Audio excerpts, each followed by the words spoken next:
So it happened, y'all. I ended up getting a tank. I found a 120-gallon tank with a stand and a sump and some other equipment on Craigslist for a good deal, and getting it here was a nightmare. And then we got some other equipment too that we'll get into here. So I did a bunch of shopping around, and the unit that I found was a 5-stage RODI unit by Liquid Gen that I got on Amazon. It was like $120. It was a really good deal. I was gonna do a setup video, but it was so easy that all I had to do was plug in 2 little push connect lines, and it was ready to go. The only bad thing is that it came with a hose adapter, and I really wanted to get it off my sink, like a faucet diverter. So I just emailed them, and they're sending me out a new faucet diverter for free. So really great customer service. They got back to me right away. Really easy to set up and a really great price. And if you're looking for a unit, this might be the one for you. The only setup process that was really worth recording was flushing out the membrane here. But I just plugged it into my garden hose, turned a lever, and flushed it out for 20 minutes. Then I mounted it up on my wall. I have this little cutout in my wall so I can run all my tubing through to my kitchen sink, but still have the unit in my water room, which is out in the floor, like a tiled floor morning room area. And it was really easy to put on the wall. I just got these little toggle bolts. It's like $3 a piece. You know, I'm not a handyman at all, and I made short work of this project. Drilled a couple holes, put them in, and it was good to go with little damage to my house. It's also worth noting that when I told them I wanted it out of my sink instead of the garden hose, they sent me a faucet diverter for free. I was having trouble measuring out 5 milliliters for, parameter testing, so I went and I bought some pipettes on Amazon for like $12. They've made my life so much easier. I really wish I had done that from the beginning. I got some window markers that I can use to write on my quarantine tank, like dates of treatment, dates of entry that I can just rinse off. I found these 2-way plastic valves that'll be perfect for like a drip acclimator that's, $3 or 2 or something like that. And I got some fish food. Saw this one on a BRS video, and they had good things to say about it, and I figured I would give it a try. I also got some cupramine and some copper test kits for my quarantine tank, and I got that bottle of Birospira that I promised last week, and I added it to the tank immediately. But perhaps most importantly, I got my refractometer. And it was late, it was way late, and when I tested it, I found out my water was way high. It was like 1.29. So slowly, I would just take out a cup of salt water and put in a cup of RO water until I got my salinity right where I wanted it. I knew when I bought this the saltwater API test kit that it was, the bottom of the line, the cheapest one that you could get. But it really is a pain in the butt when you're measuring your parameters. For pH, it's not so bad. These numbers are all pretty close. Same with ammonia. That you can get a pretty good indication of whether it's, 0.25 or 1 for ammonia. But for both the nitrites and the nitrates, the color gradient is not different enough to really be able to make an appreciable difference. And 80 looks just like 160 to me, and that's a huge variation in parameters to be just guessing like that. I can't even say if other test kits also have that problem, but it's just something I observed. Now, you can see my ammonia spike is about through, my nitrite spike is about through, and my nitrates are consistently pretty high. I'm not sure if that last reading is accurate or not because I can't read the darn kit. But it looks like our quarantine tank is about ready for fish. I'm going to keep testing for a couple more days and then probably do a partial water change, and then I'm going to go ahead and order a couple clownfish and a Midas blenny. Whew, guys, this tank was such a nightmare getting in my house that I swear if this leak test didn't work, I was going to do something crazy. So I found this guy online. He lived about 30 or 35 minutes away. I went and I looked at the tank, decided it was the one, and he said he'd hold it for like 4 days for me until I could get over there with a truck. And then I called my friend. He picked me up. We had a trailer on his car, and we were driving over there to go pick the tank up. And it was about 5 minutes away from his house when my friend's car broke down.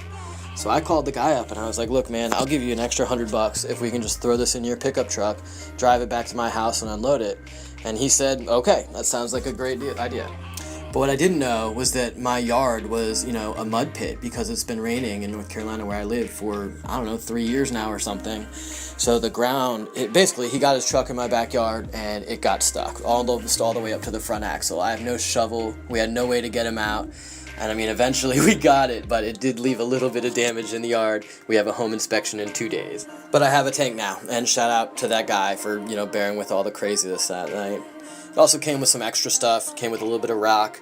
Came with 2 pumps. I think one of them is supposed to pump the skimmer. It's like an Aqua C 180 skimmer, and then the other one he was using as a return pump. I'll probably just use one for water changes. This is the Aqua C skimmer. I'd never heard of it. It's kind of old. Didn't have great reviews. I decided I was going to give it a shot and see if I could get it skimming, and we'll see what happens. It also came with 2. You can't see them here. I'll practice, lighting with the blues. Sorry about that. They are 165 watt Chinese box LEDs. I'm pretty sure they're Viper Spectra, but honestly it didn't say anywhere, so I'm just guessing. Now I wanted to get all these old bulkheads out. Some of them had glue on them, and I wanted to make sure nothing was going to leak and I could clean the tank with alcohol underneath and scrape off any paint. It came with 6, return bulkheads. Overflow bulkheads. I think I'm just going to plug up 3 of them and run Bean Animal in the other 3. Couldn't believe how much all the bulkheads were on, the reefing site. So I went on Amazon and I found some of these. They were only like $3. Hopefully they hold up, but they look just as good as any of the other ones.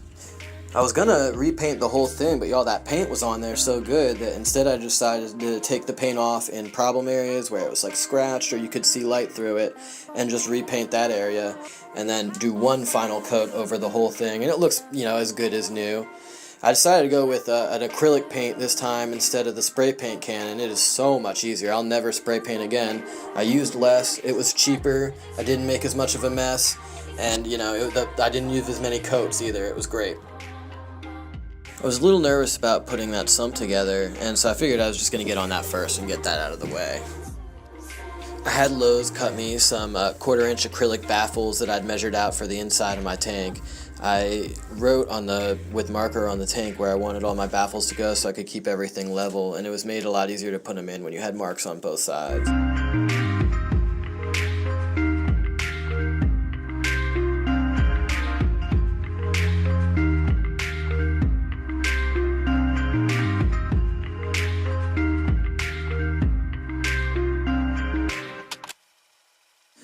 Really, this went off without a hitch. The procedure is pretty straightforward. I just had my assistant hold the baffle where I wanted it, making sure it was up and down with the marker on both sides, and then I put a bead of silicone around and then smoothed it out with a finger.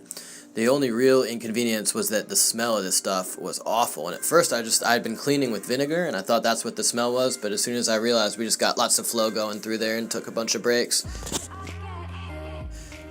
Now, it may have gone well, but undoubtedly I was a little bit messy. I'm hoping that I can go in there later and clean some of that up with a razor blade. It seems like it should be doable after I give it, 24 or 48 hours to cure. I made sure to get the silicone that was 100% silicone. It didn't have any of the mold inhibitors in it. And then I just put a bead around the crack and wiped it over with my finger. In areas that I couldn't reach, I would dab a little bit on my finger and try to smush it into the crack. I just stacked up 3 DVDs and put it underneath the baffle when I wanted to direct the water flow to go underneath. And in areas that I felt like it was wobbling a little bit, I would use some tape to kind of hold it up. But really, I felt like as long as you held it still for, a few seconds, it really took its own weight and didn't wobble much more after that. And I definitely recommend doing this outside or putting some plastic underneath, because even though I pressed the release on the back of the caulk gun, it still squirted out for 2 seconds after I put it down every time. And I was trying to be as neat as I could, but silicone got everywhere. If I was doing this over, there were a couple things I would do differently. I only left myself 2 inches for my filter pads, and I wish I'd left myself 3. I think it would have given me a little bit more space to work under there. And I put a second set of blocks underneath of that so I could lay some more filter media down. But I don't know how I'm going to get in there and work because it's going to be underneath the filter pads, but we'll see what I can figure out.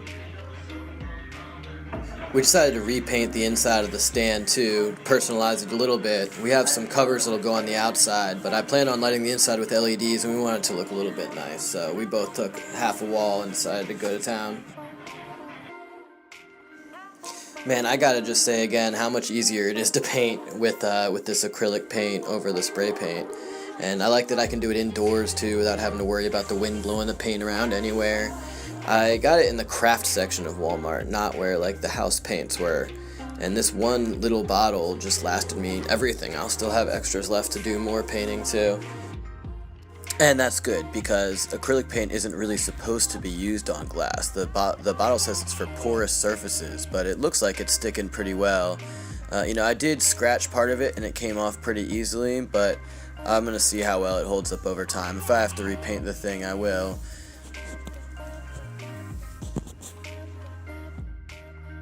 I made a really dumb mistake when I was painting the sump, and I had an outline of where I wanted to put my 5 for the yellow, like outlined on the glass with washable marker, and then I just went ahead and painted over it. But when I was painting over it, I changed my definition of what a straight line was, and I didn't think about the fact that the washable marker was going to be on the other side. So now when you see it from the angle you'll always be viewing it from, there's a big old marker line right down the yellow, and it looks hideous. I was super worried about this leak test just because I've never done anything with baffles before, but it all ended up going really, really well. And every single chamber held in 100% of the water. Now, this is a view of it when it was all done. This is how the water is going to flow down here, and then it'll drain up over the top where I'll have my filter pads, run into the skimmer section, up over the baffle, into my refugium, and then over here into my return pump. Look at that marker, man. That's so bad. But not bad enough to make me want to rip everything up and do the paint again. So I guess I'm just going to live with it. Well, I think this has been about a long enough update here. Next step, I'm going to set up all this stand. I'm going to get the doors on. Probably finish painting the whole thing black, really. And I'm going to get some lights under there. And I'm going to get some fish for my quarantine. So I'll be updating you on those soon.